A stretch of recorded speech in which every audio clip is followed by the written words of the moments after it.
오늘 우리에게 주신 하나님 말씀은 창세기 28장 10절에서부터 15절까지의 말씀을 한번 교독해서 읽어보도록 하겠습니다. 제가 28장 10절부터 읽어보도록 하겠습니다. 야곱이 브엘세바에서 떠나 하란으로 향하여 가더니 한 곳에 이르러는 해가 진지라. 거기서 유숙하려고 그곳에 한 돌을 가져다가 베개로 삼고 거기 누워 자더니 꿈에 본즉 사닥다리가 땅 위에 서 있는데 그 꼭대기가 하늘에 닿았고 또 본즉 하나님의 사자들이 그 위에서 오르락 내리락 하고 또 본즉 여호와께서 그 위에 서서 이르시되 나는 여호와니 너의 조부 아브라함의 하나님이요 이삭의 하나님이라. 내가 누워있는 땅을 내가 너와 네 자손에게 주리니 내 자손이 땅의 티끌같이 되어 내가 서쪽과 동쪽과 북쪽과 남쪽으로 퍼져갈지며 땅의 모든 족속이 너와 내 자손으로 말미암아 복을 받으리라. 내가 너와 함께 있어 내가 어디로 가든지 너를 지키며 너를 이끌어 이 땅으로 돌아오게 할지라. 내가 내게 허락한 것을 다 이루기까지 너를 떠나지 아니하리라 하신지라. 아멘. 이 창세기의 이 야곱의 이야기에서 우리가 묵상해야 할 중심적인 그런 주제는 무엇이냐면요, 하나님의 뜻과 인간의 자유의지와의 관계에 대한 것을 우리가 잘 생각해 봐야 합니다. 우리가 믿는 하나님이 어떤 하나님이십니까? 온 우주 만물과 우리를 창조하신 하나님이 바로 우리가 믿는 하나님이에요. 그러니까 우리를 창조하시고 온 우주 만물을 창조하셨기 때문에 그 하나님은 우리를 다스리고 온 우주 만물을 다스릴 수 있는 권한을 갖고 계신 분인 것입니다. 근데 인간의 죄가 무엇입니까? 그것은 무엇이냐, 바로 온 우주 만물과 우리를 지으셨기 때문에 우리를 다스릴 권한이 있는 그 하나님의 권한을 인정하지 않는 거예요. 내가 하나님의 것이다, 이 땅이 하나님의 것이다 라고 하는 것을 뭐예요? 인정하지 않는 것이에요. 그래서 인간을 다스릴 권한을 인정하면 어떻게 됩니까? 하나님의 말씀에 순종하게 돼 있어요. 근데 인간이 하나님의 말씀에 순종하지 않고 죄를 범하는 이유는 무엇 때문이냐면 바로 하나님이 나의 삶의 주인이시고 나를 다스릴 수 있는 권한이 있는 분이다라고 하는 것을 인정하지 않는 것이에요. 그리고 그것을 성경에서는 죄라고 이야기를 하고 있는 것입니다. 그래서 하나님께서 창조하신 인간은요, 하나님의 품을 떠나게 되었고, 하나님의 품을 떠난 인간을 성경은 뭐라고 이야기합니까? 타락했다, 영적으로 죽었다라고 이야기를 하고 있는 것입니다. 타락한 인간이, 죄를 범한 인간이 가장 싫어하는 게 뭘까요? 그것은 바로 하나님의 뜻, 즉 하나님의 명령에 순종하며 살아가는 것을 가장 싫어하는 것이에요. 타락한 인간은 하나님의 뜻, 명령에 순종하면서 살아가는 것을 어떻게 생각합니까? 자아의 상실로 생각하는 거예요. 그러니까 하나님의 뜻에 순종하면 어떻게 합니까? 인간이 누릴 수 있는 자유를 빼앗긴다라고 생각을 하는 것이에요. 그래서 어떻게 해요? 싫은 거예요, 그게. 중세의 1000년의 시간을 유럽을 이제 중세 기도 청년 동안 기독교가 지배할 때는요, 인간의 본성 가운데에 이 하나님의 뜻을 거부하고 하나님으로부터 벗어나고자 하는 욕망이 있었지만 그것이 사회의 중심이 되지 못했어요. 사회 중심적인 개념이 무엇이었습니까? 중세 1000년 동안 하나님의 말씀이에요. 하나님의 뜻이에요. 그런데 인간이 이성에 대한 중요성을 깨닫고 르네상스 운동과 산업혁명과 과학기술이 발달하게 되면서 점점 사회 중심에 있는 개념은 뭐예요?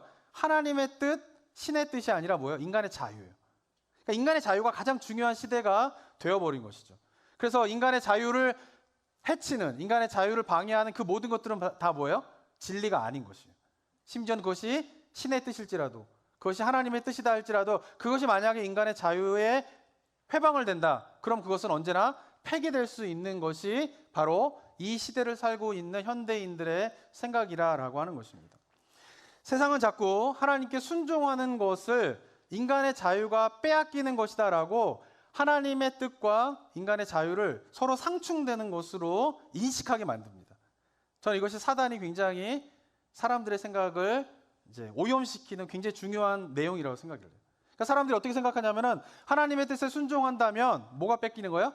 인간의 자유를 빼앗긴다. 인간의 자유를 빼앗기기 때문에 어떻게 해요? 하나님의 뜻에 순종하기 싫은 마음들을 계속 부추기게 되는 것이죠. 그런데 어떻습니까? 성경은 어때요? 하나님의 뜻에 순종해야 된다는 거예요. 그러니까 인간이 싫은데 왜 성경은 자꾸 하나님의 뜻에 순종하라고 이야기합니까? 성경에서 이야기하는 것은 뭐냐면은 인간의 자유는 하나님의 뜻과 조화를 이룰 수 있다는 거예요. 성경이 이야기하는 건 그거예요. 근데 사단은 어떻습니까? 하나님의 뜻과 인간의 자유가 자꾸 충돌된다라고 가르치는 거예요. 근데 성경은 하나님의 뜻 안에서 인간의 자유가 조화를 이루게 되고 그 조화를 이룰 때에 인간의 자유가 완성된다라고 성경 말하고 있는 것입니다. 그런데 하나님의 뜻 안에서 인간의 자유가 조화를 이루면서 완성되는 이 사실을 자꾸 거부하는 것이에요. 그래서 서로 상충되기 때문에 내 자유를 위해서라면 하나님의 뜻, 하나님의 말씀 따위는 폐기해버리는 그런 시대가 되었다라고 하는 것이죠. 그래서 어떻습니까? 이 시대 속에서 기독교 신앙은 언제나 거부당할 수밖에 없어요. 왜냐하면 기독교 신앙의 핵심이 무엇입니까? 하나님의 뜻에 순종해야 된다라고 하는 것이에요. 근데 아이러니컬한 것은 뭐냐면 인간이 그렇게 신으로부터의 자유를 선포하면서 내 뜻, 내 자유의지, 나의 선택 그것을 강조하면서 하나님으로부터 벗어난 삶을 살아가게 될지는 모르지만 그런 안타까운 것은 뭐냐면 하나님으로부터 자유를 선포한 인간은 하나님이 아닌 다른 것에 종속되어서 살아가는 삶을 모습이 펼쳐지고 있는 것이 지금 인간의 실존적인 모습인 것이에요. 그러니까 이거를 봐야 되는 거예요. 하나님으로부터 벗어나면 인간은 독립적인 존재로서 자유롭게 살아갈 거라고 하는 착각 속에 살지만 실상은 어떻습니까? 하나님으로부터 벗어나면 하나님이 아닌 다른 것에 인간은 종속되어서 매여서 살게 되는 종의 삶을 살아가게 된다라고 하는 것이에요. 야곱의 이야기가 우리에게 들려주는 중요한 영적인 교훈이 바로 이 포인트에 있다라고 하는 것을 우리가 생각해야 합니다. 우리가 몇 주 동안 지금 이삭의 가족들에 대한 이야기를 하고 있습니다. 그 가운데서 이삭과 리브가의 신앙의 문제가 무엇이고 형 에서의 신앙의 문제가 무엇인가에 대해서 몇 주 동안 살펴보았습니다. 형 에서의 신앙의 문제가 무엇입니까? 그것은 바로 하나님께서 주신 장자의 권한을 소홀하게 여기는 것이, 그리고 말의 중요성을 소홀하게 여기는 것이 형 에서의 영적인 문제였어요. 어머니 리브가와 아버지 이삭의 영적인 문제가 무엇이었습니까? 그것은 영적인 조급함을 갖는 것이 문제였죠. 이유가 무엇 때문입니까? 바로 자식에 대한 편애 때문에 그런 것이에요. 그러니까 부모님들이 이 자식에 대한 편애로 말미암아 영적인 조급함을 갖게 되면서 가족들이 산산조각 나게 되는, 관계가 깨어지게 되는 그런 일들이 벌어지게 된 것입니다. 자, 그렇다면은 이제 야곱의 신앙의 문제는 무엇일까요? 야곱은 어떤 문제가 있었냐? 바로 자신의 인생을 자신의 능력으로 자신이 원하는 것을 성취하며 살아가려고 한다는 데에 그 영적인 문제가 있게 됩니다. 야곱이 형의 장자권을 팥죽 한 그릇에 팔아라 라고 형에게 요구한 이유가 무엇 때문이에요?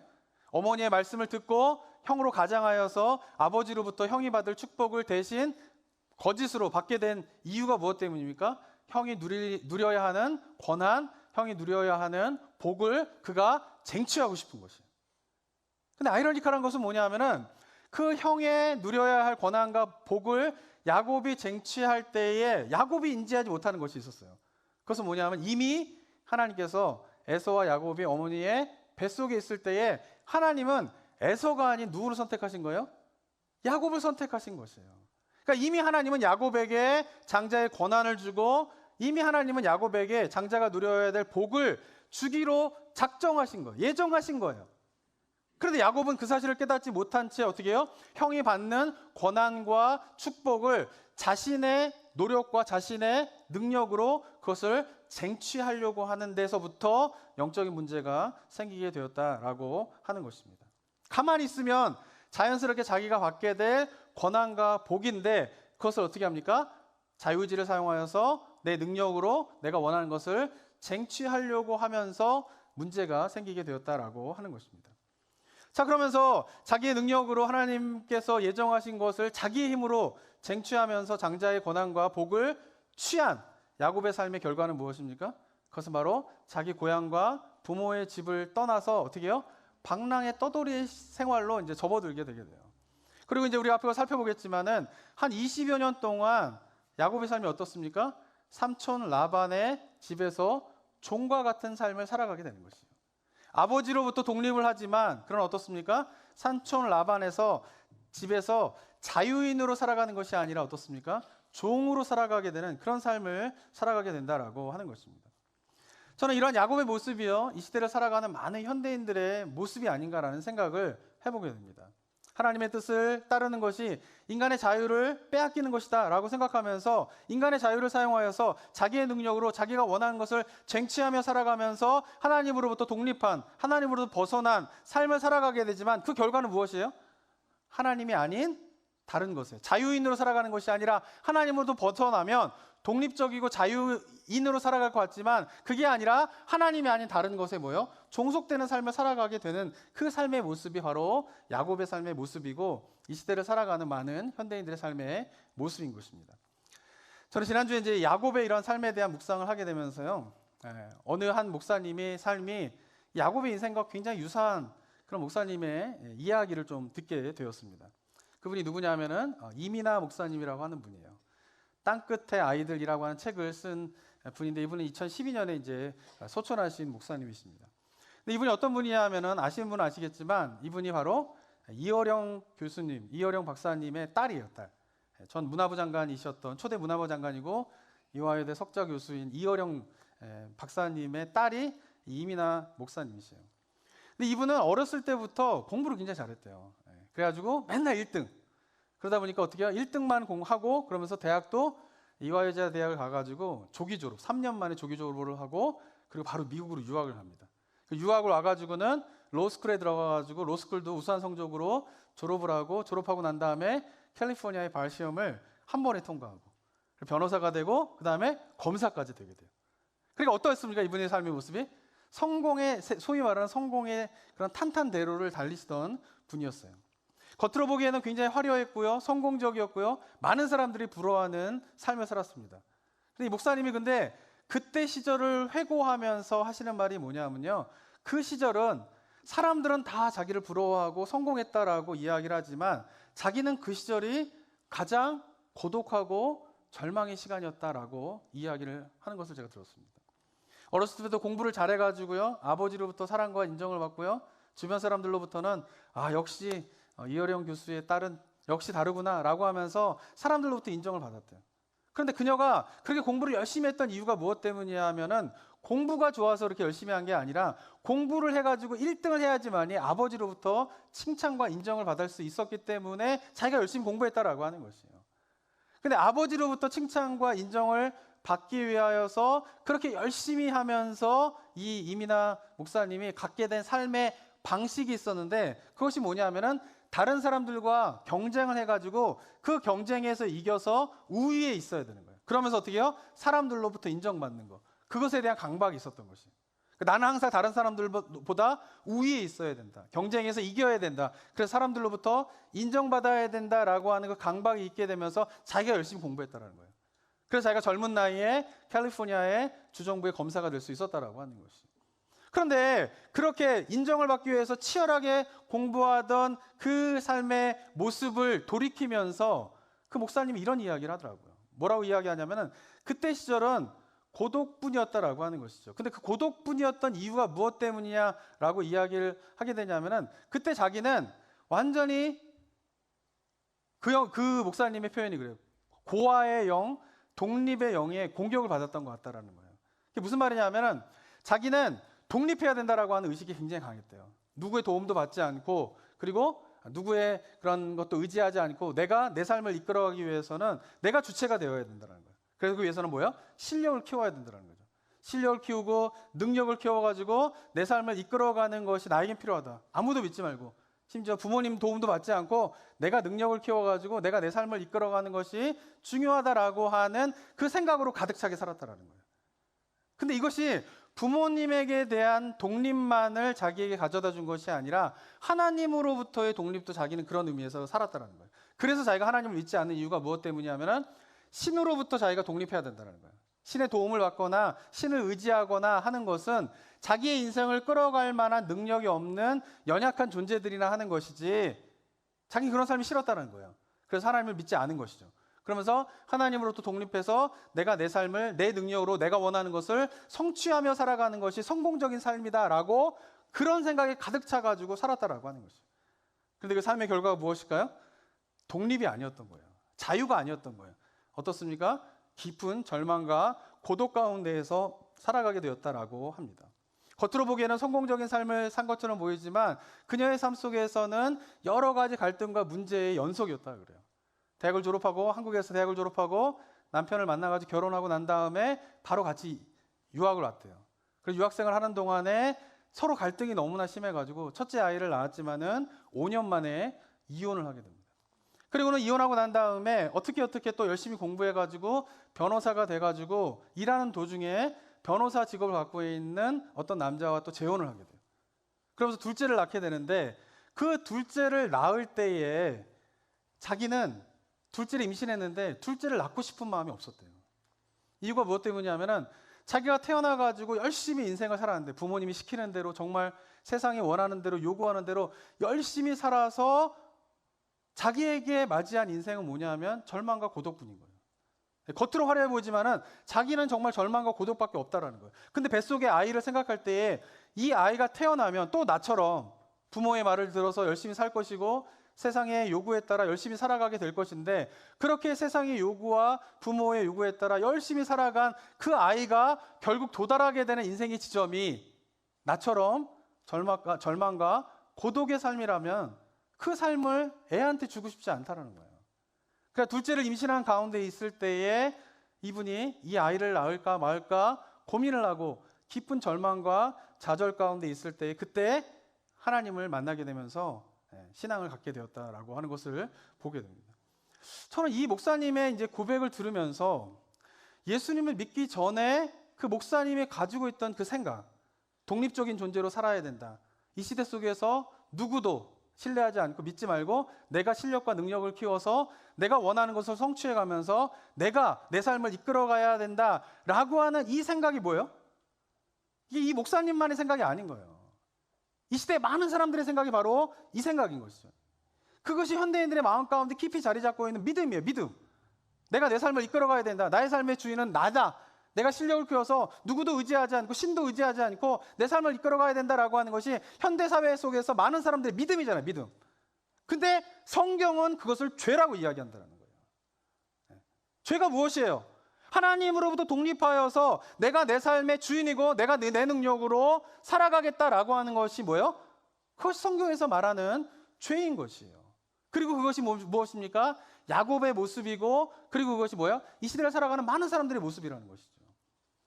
근데 저는 이것을 단순히 예수님을 믿지 않는 사람들의 삶의 모습이라고만 단정 지을 수가 없어요. 신앙생활하고는 많은 그리스도인들의 삶의 모습을 보면요. 그 입으로는 어쩌면 그 생각까지는 그래 내 삶의 주인은 하나님이시지. 내 삶의 주인은 내가 아니지 라고 생각하고 말하긴 하는데 실제 삶의 모습을 보면요. 그 삶의 주인은 하나님이 아니에요.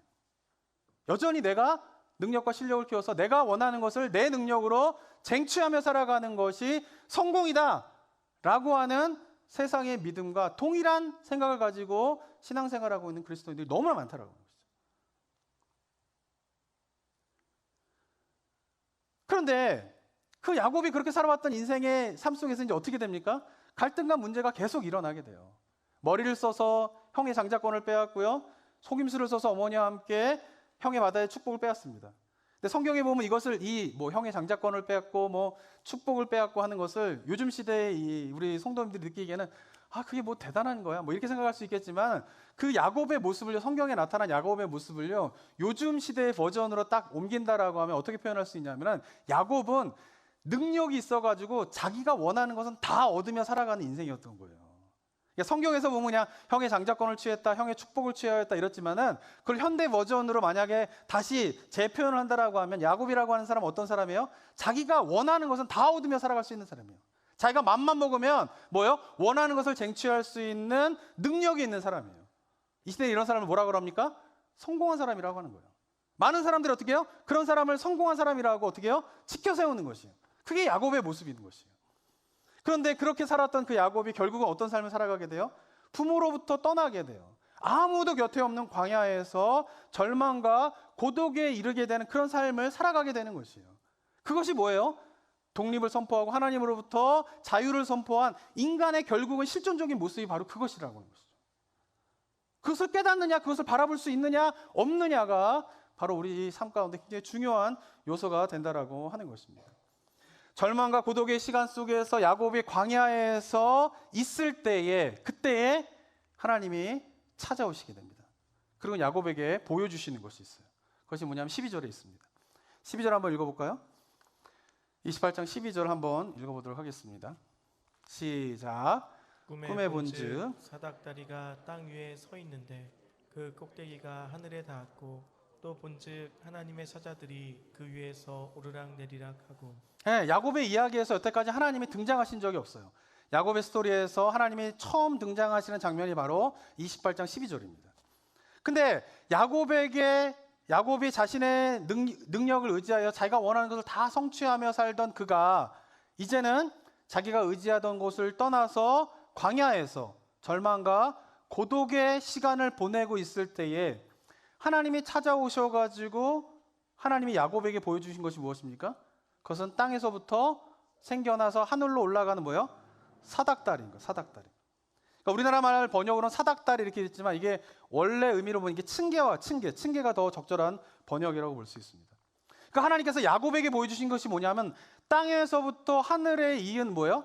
층계와 계단을 보여주시는 것이에요. 근데 그것을 보니까 야곱이 그 층계를 보니까 그 층계에서 뭐가 있습니까?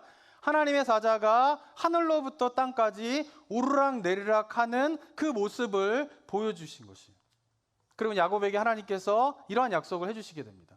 13절과 14절 또 한번 읽어보겠습니다. 시작. 또 본즉 여호와께서 그 위에 서서 이르시되 나는 여호와니 너의 조부 아브라함의 하나님이요 이삭의 하나님이라.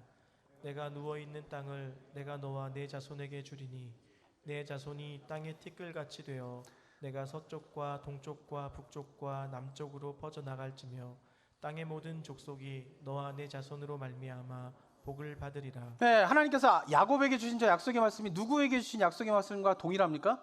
아브라함에게 주신 약속과 동일하죠.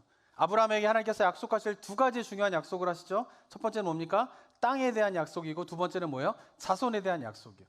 그 약속을 그대로 야곱에게 해주시는 것이죠. 그래서 내가 누워있는 땅을 너와 내 자손이 주겠다. 내 자손이 땅의 티끌과 같이 되어 그렇게 되겠다라는 것이에요. 이 모든 것들이 뭐예요? 아브라함에게 주신 약속이죠. 그러면서 너와 내 자손으로 말미암아 많은 민족이 복을 받게 될 것이다라고 하는 아브라함의 약속과 복을 그대로 야곱에게 주시게 되는 것이에요. 야곱의 인생이 지금까지 어떤 인생이었습니까? 땅에 속한 인생이었어요. 야곱은요, 본인이 가지고 원하는 축복, 형이 받아야 될 축복을 어떻게 생각했습니까? 이 땅에서 누릴 수 있는 복으로 생각한 것이에요. 그리고 그것을 가지기 위해서 어떻습니까? 자기의 능력을 발휘해가 자기가 원하는 것을 쟁취하며 살았죠. 그 삶을 살아가는 동안 야곱이 보지 못하는 것이 있었어요. 그것은 무엇일까요? 하늘을 바라보지 못하는 것이에요. 그렇게 자기의 능력으로 자기의 실력으로 자기가 원하는 삶을 살아가는 인생 가운데에는 보이지 않는 게 있어요. 그게 뭐냐면 하늘이 보이지 않는 거예요.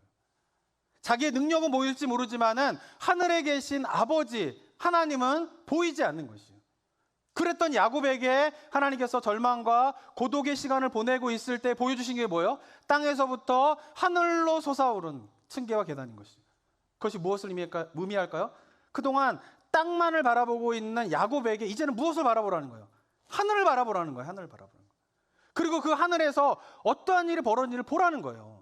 하늘에서부터 하나님의 사자가 위에서부터 아래로 오르락 내리락 거면서 하나님의 역사를 이루고 있는데 야곱은 자신의 능력에 갇혀서 자신이 원하는 것을 쟁취하는 삶을 살아가면서 그 계단에서 하나님의 사자가 오르락 내리락 하면서 하나님의 역사가 펼쳐지고 있는 그것을 바라보지 못하고 살았는데 이제는 좀 보라는 거예요. 그런데 야곱이 눈을 들어서 하늘을 바라보게 되고 하늘에서부터 하나님의 사자가 오르락 내리락 거리면서 하나님의 역사가 펼쳐지고 있는 그 영적인 세계를 언제 보게 됩니까?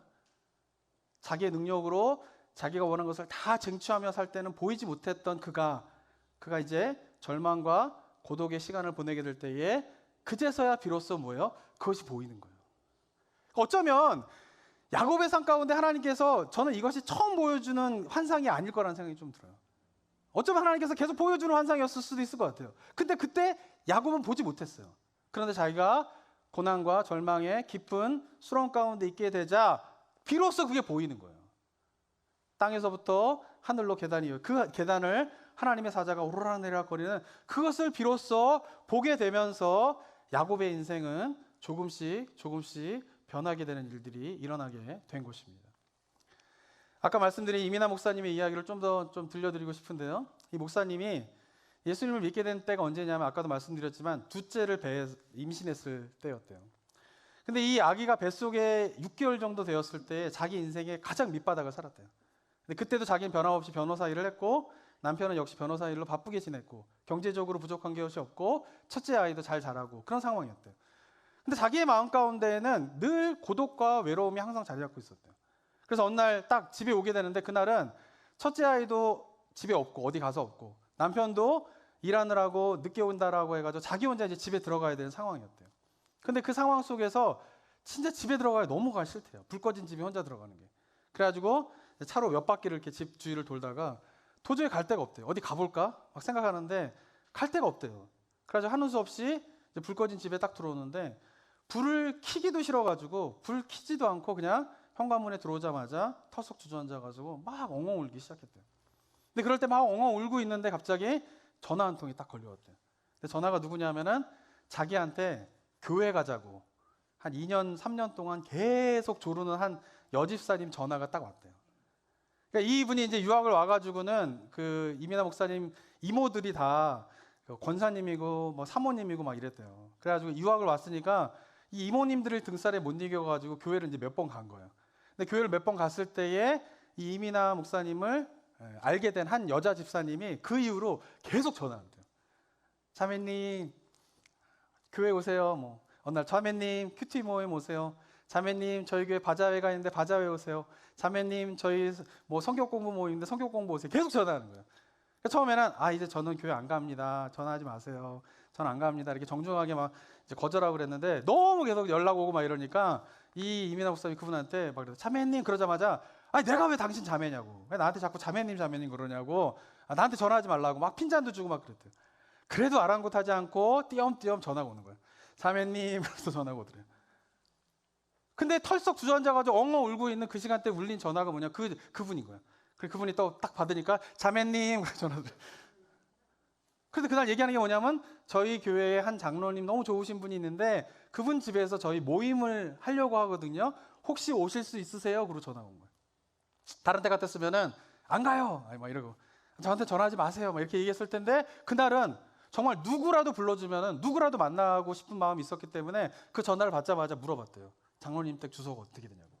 그 사람도 놀라고 이럴 줄 몰랐는데 그 주소를 알려주고 그래서 그 장로님 집에 혼자 운전해서 갔대요. 갔더니 구역 모임 같은 걸 하는 거였는데 구역 모임 할 때 사람들이 이제 자기가 이제 기도 제목을 내놓는데 기도 제목을 내놓을 때 자기 힘든 내용들에 대해서 이렇게 이야기하는 거를 보고 굉장히 충격을 받으면서 거부감이 생겼대요. 이 사람들은 도대체 어떤 사람이길래 서로 이렇게 자기 힘든 이야기를 이렇게 하나. 자기는 평생 살아오면서 한 번도 남에게 자기의 힘든 얘기를 해본 적이 없는데 이 사람들은 왜 이렇게 힘든 얘기를 하나라고 하면서 굉장히 거부감을 생기면서 이 자리를 떠날까? 그 자리를 막 견디지 못하는 거예요. 막 서로 힘든 얘기를 하는 거에 대해서 막 견디지 못하겠는 거예요. 그래서 여기를 떠날까라고 하는 마음도 있는데 한켠으로는 나도 내 얘기 하고 싶다. 이런 생각이 마음속에 딱 자리해뒀더래요. 그래서 돌아가면서 이제 기도 제목들 이야기를 자기 순서가 되었을 때 자기도 모르게 저 지금 너무 힘들어요. 지금 뱃속에는 6개월 된 아이가 있는데 이 아이를 낳아야 될지 말아야 될지도 잘 모르겠어요. 그리고 제 삶이 너무나 힘들고 외로워요 하면서 막 엉엉 울기 시작했대요, 자기가. 그래서 그 모임에서 있던 그 집에 있는 장로님이 그 얘기를 다 듣고 난 다음에 복음을 전해주게 되고 그 복음을 받아들이게 되면서 예수님을 믿기 시작했다 그러더라고요. 저는 그 이야기 들으면서 우리 성도님들도 해야 될 일이 있다. 어떻게 하셔야 돼요? 자매님, 형제님, 그러고 이제 어떻게 연락하셔야 돼요. 그러니까 한두 번 전화하지 마세요. 저 교회 안 나가요. 이런다고 끝날 일이 아니라구나 하는 거죠. 알겠어요. 그러니까 지속적으로 누군가가 만약에 그 사람한테 연락해주고 그날도 만약에 이 사람은 어차피 전화해봤자 오지도 않을 거야. 그리고 전화 안 했다면 아마도 이민아 목사님은 예수님을 믿지 못했었을 거예요.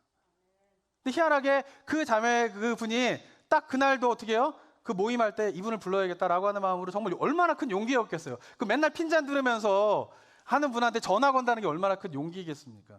그런데 영혼을 사랑하는 마음으로 전화를 한 거예요. 근데 그것이 뭐예요? 그 사람에게 필요한 전화가 되었던 것이죠. 저는 그러면서 우리가 정말 씨를 뿌리는 작업, 교회 오세요, 뭐 성경 공부 모임 오세요, 뭐 우리 뭐 교회에서 모임해요, 이럴 때 오세요라고 이야기하는 게 되게 중요하구나. 다른 교회 다니시는 분한테는 그런 말 하지 마시고요. 교회 안 다니시는 분, 상처받아가지고 떠나신 분들, 이런 분들 많잖아요. 우리 이민사회에서 교회 한 번쯤 다 다녀보신 분들 얼마나 많아요. 근데 그런 분들 상처받아가지고 교회 안 다니시는 분들, 이런 분들을 연락해야 돼요. 그럼 어느 순간 한두 번 거절은 있을지 모르겠지만 어느 순간은 우리 성도님들이 한마디야. 저희 교회 모임 있는데 오시겠어요? 그 한마디가 한 영혼을 구원할 수 있는 성령의 놀라운 역사가 될 수 있다라고 하는 사실을 제가 다시 한번 생각하게 되었어요. 그러면서 이분이 예수님을 믿게 되었는데 예수님을 믿고 난 다음에 삶의 문제가 해결된 게 아니었어요. 이분이 예수님을 믿고 난 다음에도 계속 문제가 일어나게 돼요. 어떤 문제가 일어나게 되냐면 예수님을 믿으면 이제 나의 삶 가운데 문제가 없겠지라고 생각했는데 예수님을 믿고 난 다음에 얼마 안 있다가 목이 너무 아파가지고 병원을 갔는데 갑상선 암에 걸린 거예요. 근데 갑상선 암이 어떤 암이었냐면 암 중에서도 갑상선 암 중에서도 가장 지독한 암이래요. 전이도 너무 잘 되고 그래가지고 수술을 받아야 되는 거예요. 수술을 받고 항암 치료를 해가지고 일단 병이 나았게 되었어요. 그리고 몇 년이 지났는데 또 병에 걸리게 돼요. 또 치료를 받고 또 나았는데 또 병이 재발하게 돼요. 그러니까 그런 과정들을 겪게 되는데 그 과정 동안에 자기가 예수님을 믿고 난 다음에 열심히 진짜 신앙생활을 했대요. 근데 그런 육체적인 그런 질병들이 그냥 끊임없이 계속 오게 되는 거예요. 근데 개인의 육체적인 질병만 오게 된 것이 아니라 자기의 둘째 애가 있었는데 그 둘째 애가 커가지고 초등학교를 들어가게 됐는데 얘가 학교 적응을 못 하더래요. 맨날 문제 일으키고 그래서 맨날 불려가서 설명 듣게 되고 그러면서 알게 된 게 뭐냐 하면은 이 아이가 자폐의 일종인 아스퍼거스 그 증후군으로 그걸로 이제 애가 학교 생활을 못하는 그런 아이인 걸로 이제 밝혀지게 되었대요. 그래서 그 아이 때문에 굉장히 힘든 시간들을 또 보내게 되고 왜 우리 아이가 이래야 됩니까? 라고 하는 탄식이 있게 되고 그리고 첫째가 이제 성장해가지고 대학교를 가게 되었는데 대학교 가가지고 기숙사에서 어느 날 연락이 왔대요. 너무 아파가지고 자기 이하를 갈 것 같다고. 그래서 엄마가 얼른 빨리 이하를 가라고 갔는데 애가 이하에 가가지고 혼수 상태가 된 거예요. 그러면 이하에 간 지 19일 만에 죽게 됐어요. 그러니까 갑작스러운 바이러스가 침투하게 되면서 얘가 갑자기 죽게 되는 그런 일들도 겪게 되는 것이죠. 그러니까 자기 질병만이 아니라 자녀가 죽게 되고 자녀가 어떤 자폐의 질병으로 고생하는 것을 보게 되면서 너무나 힘든 시간들을 보내게 되는 거예요. 그리고는 결국 시력이 없어지는 그런 질병에 또 걸리시게 돼요. 그러면서 하나님을 계속 믿었는데도 자기 삶 가운데 끊이지 않는 그런 고통과 어려움들이 겪게 되는 그런 이야기들을 하시더라고요. 근데 예수님만 믿으면 좋은 일만 생길 줄 알았는데 그런 문제들과 어려움들이 계속 닥치게 되면서 자기가 돌아봤대요. 자기의 삶을. 근데 예수님을 믿기 전과 예수님을 믿은 후가 완전히 달라진 게 한 가지가 있더래요. 예수님을 믿기 전에도 문제와 고통과 어려움들이 있었고 예수님을 믿은 다음에도 문제와 고통과 어려움이 있은 거는 똑같은데 달라진 게 있대요. 그것은 뭐냐면은 예수님을 믿기 전에는 고통과 어려움과 질병과 이런 것들이 찾아오게 되었을 때에 자기는 깊은 절망과 고독에 빠졌다라는 거예요. 아무도 내 주변에 없구나. 아무도 나를 알아주는 사람이 없구나라고 하는 고독과 절망이 깊이 빠져 있는데 예수님을 믿고 난 다음에는 고통이나 질병이나 어려움들이 찾아오는 게 힘겹고 어렵지만은 그 속에서 절망과 고독으로 빠지지 않았다라는 거예요. 왜냐하면 그 고통 가운데에도 그 질병 가운데에도 나와 함께 하시는 분이 계시는구나. 그 고통 속에서 나와 함께 하시는 예수님이 계시는구나 라고 하는 것을 느꼈기 때문에 자기는 힘겹고 버거운 삶을 살았지만 고통과 절망을 빠지는 삶을 살지 않았다라고 이야기를 합니다. 그리고 신학도 공부하게 되고 그래서 목사님이 되시게 되었더라고요. 근데 안타깝게도 이분이 2012년도에 결국 위암 판정을 받은 지 11개월 만에 소천하시게 됩니다. 근데 소천하시기 전에 이 이민아 목사님이 큰 기도의 제목 한 가지가 응답을 받게 돼요. 그것은 뭐냐면 아버지 이어룡 교수가 예수님을 믿게 되는 것이에요. 잘 아시겠지만 이어룡 교수님은요 한국 근대사의 최고의 지성인으로 꼽히시는 분입니다. 그리고 일찍부터 두각을 나타내셔가지고 뭐 이화여대 석좌 교수하고 뭐 문화부 장관 초대 문화부 장관을 하시고 그가 쓰는 글마다 책마다 많은 사람들의 심금을 울리는 그런 작가로서 또 활동을 하게 되는 거죠. 근데 그런 최고의 지성인으로서 그가 평생 가지고 있었던 뭐랄까 그 믿음이 있었대요. 그것은 뭐냐면 지성인은 신을 믿지 않는다라는 거예요. 신을 믿는 거는 지성인이 교회 같은 데 가가지고 막 박수치고 찬양하고 기도하고 예배에 앉아있고 이런 거는 지성인이 할 일이 아니다라고 생각한대요. 그래서 자기가 이어룡 교수님이 결국 예수님을 믿게 되는데 예수님을 믿고 난 다음에 동료 사람들한테 제일 많이 듣는 말이 그것이었대요. 당신이 지성인이라고 하면서 지성인인 당신이 교회 가서 왜 그러고 있냐라는 핀잔을 제일 많이 들었더라고요.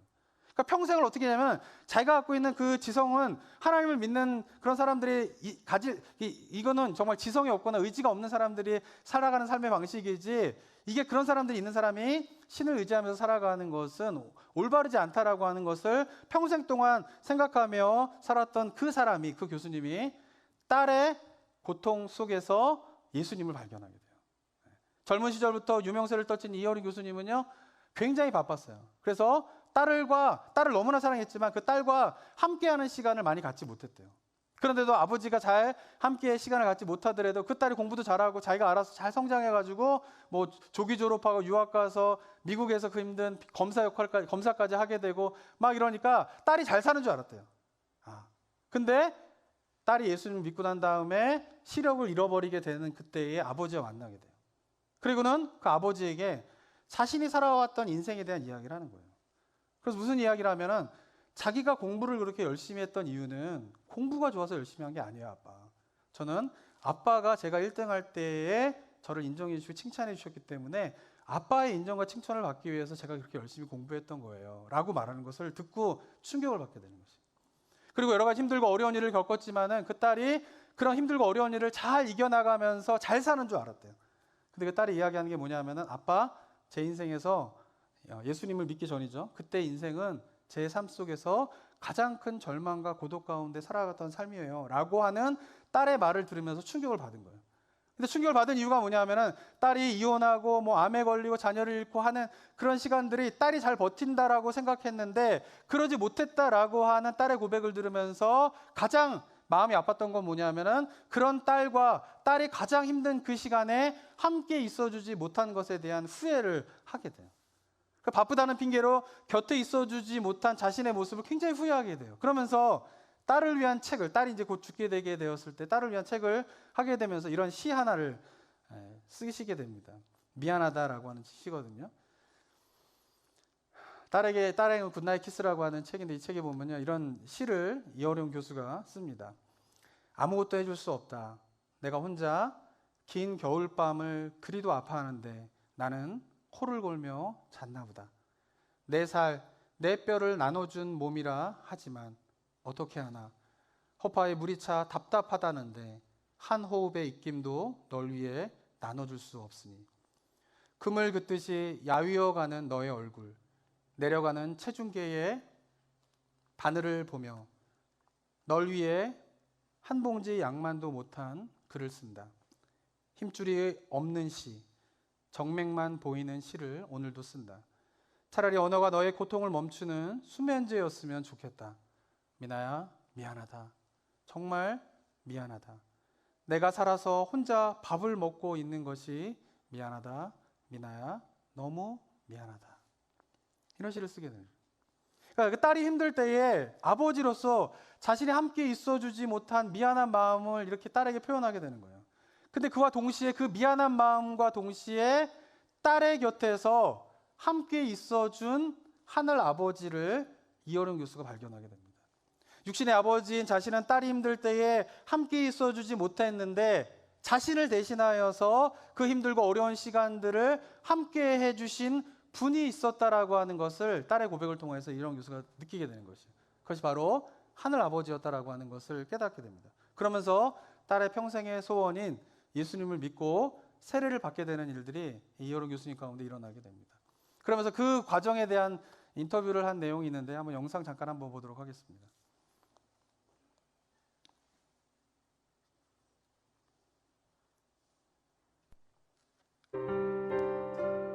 그때 제가 이제 그 세례를 받으면서 내가 누구한테 내 몸을 맡겨본다든지 또 남이 나한테 몸을 맡겨온다든지 하는 일이 없이 살았다는 것은 얼마나 혼자 외로웠나.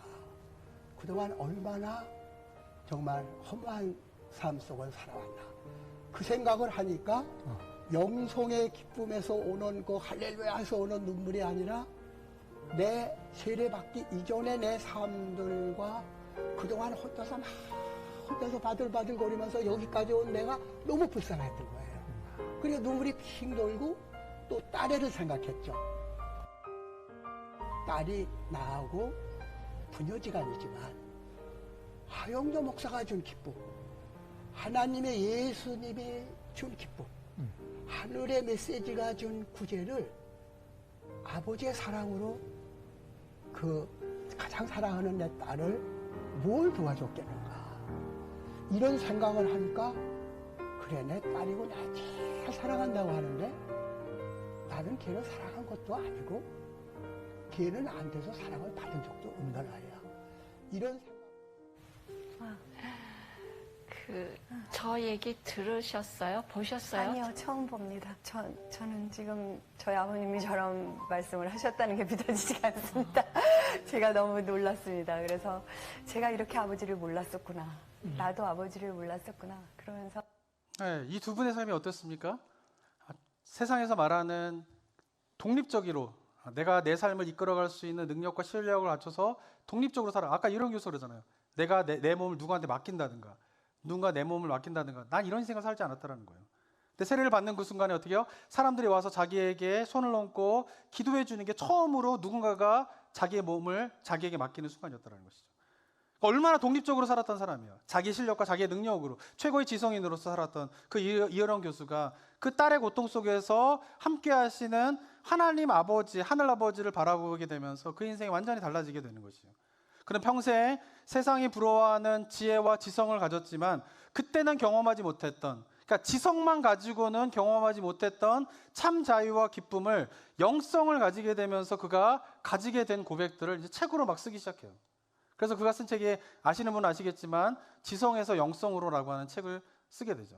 그리고 또 어느 무신론자의 기도라고 하는 책을 쓰게 되면서 예수를 믿은 지 한 10여 년 정도 지나서 이제 얼마 전에 소천하셨는데 그 시간들 동안 정말 지성만 가지고 있을 때는 자기가 느끼지 못했던 자유와 기쁨들을 영성을 가지게 되면서 어떻게 하게 되는가. 그리고 이 현대사회 속에서 사람들이 다 종교에 대한 관심이 없게 되고 영적인 세계에 대한 관심이 없는 세상의 흐름들을 지지하던 그렇게 사는 것이 옳다라고 생각했던 그 지성인이 그 무신론자가 그분이 얘기하는 게 무엇인지 아십니까? 이제 4차 산업혁명이 되고 AI 시대가 되었을 때 가장 인간의 마음을 파고들 수 있는 것은 영성밖에 없다라는 거예요. 인간의 삶 가운데 가장 매력적으로 다가올 수밖에 없는 것은 영성밖에 없다라고 하는 것이에요. 그러면서 현대산업사회 속에서 이 영성의 중요성이 무엇인가에 대한 것을 막 이야기하고 관장하고 책을 쓰면서 그의 평생의 나머지 삶을 마무리하게 되는 그런 삶을 살아가게 되는 것이죠. 그러면서 지성만을 추구하는 삶이 얼마나 허무한 것인가를 알려주면서 삶을 사시다가 소천을 하게 된 것입니다. 사랑하는 성도 여러분, 이어령 교수가요, 예수님을 하늘을 바라보게 되자 그가 달라진 게 있었어요. 그것은 뭐냐면 하늘을 바라보지 못하고 자신의 눈과 자신의 힘으로 자기가 원하는 것을 쟁취하며 살았던 대표적인 인물이지 않습니까? 한국 사회에서. 근데 그가 그런 삶을 살 때는 보지 못한 것이 있어요. 그것은 뭐냐면 딸의 아픔인 것이죠. 근데 하늘을 보면서 딸의 아픔 속에서 하나님을 바라보게 되자 그 딸의 아픔들이 보여지게 되는 거예요. 그래서 딸에게 어떻게 해요? 미안하다. 한 번도 그런 말을 하지 않았던 사람이 예수님을 하나님을 바라보자 딸에게 미안하다는 거예요. 그리고 그 딸이 예수님을 알게 되자 아버지에게 자기 인생에 대한 고민을 한 번도 말한 적이 없던 그 딸이 하나님을 믿게 되자 아버지에게 자기 힘든 이야기를 막 하게 된다고요.